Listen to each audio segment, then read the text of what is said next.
한국의 관세청 역할을 하는 중국의 해관총서에서 특정 한국 제품을 막고 있다는 의혹이 제기됐습니다. 일부 중국 택배업체는 한국 제품을 막는 이유에 대해 모두가 아는 그것이라고까지 말했습니다. 모두가 아는 그것, 대체 뭘까요? 이번 의혹의 발단도 최근 중국이 생트집을 잡은 BTS의 발언입니다. BTS는 지난 7일 미국의 한미 친선 비영리재단 코리아 소사이어티의 벤플리트 상을 수상했는데요. BTS 멤버 RM은 수상 소감으로 올해 행사는 한국전쟁 70주년을 맞아 의미가 남다르다라며 우리는 양국이 함께 겪은 고난의 역사와 수많은 남녀의 희생을 영원히 기억할 것이라고 밝혔습니다.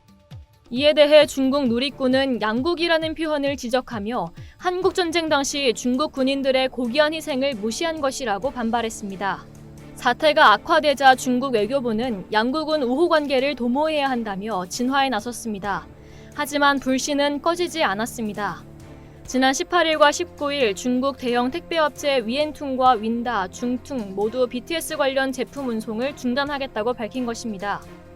일각에서는 중국 택배사들이 자체적으로 BTS 불매운동을 펼치는 것 아니냐는 관측이 나오지만 중국 웨이보를 조사해본 결과 택배사가 아닌 중국 해관총서가 BTS 관련 제품 수입을 막고 있는 것으로 나타났습니다. 또 BTS와 관련이 없는 한국 제품들에 대해서도 관리 감독이 강화됐습니다. 중국 해관총서가 한국 제품을 대상으로 관리 감독을 강화한 건 BTS의 한국전쟁 언급 논란 이후부터입니다. 이에 중국 정부의 보복 조치라는 주장이 나오고 있습니다. 택배업체 윈다는 공식 웨이보 계정을 통해 BTS 택배 관련 문의가 많이 오고 있다며 BTS 관련 택배는 잠시 배송을 중단했다고 공지했습니다.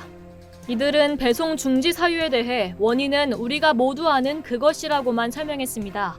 바로 BTS의 수상소감 논란을 암시한 겁니다.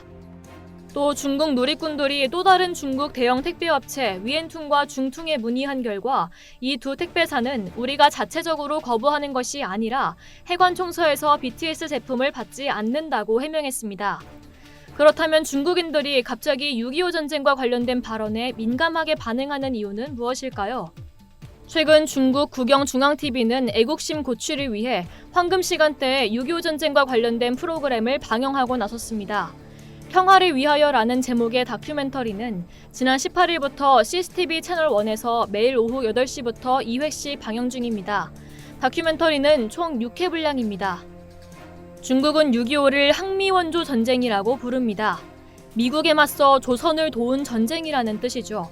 중국 국영방송이 이 항미원조를 조명하는 것은 올해가 70주년이기 때문입니다.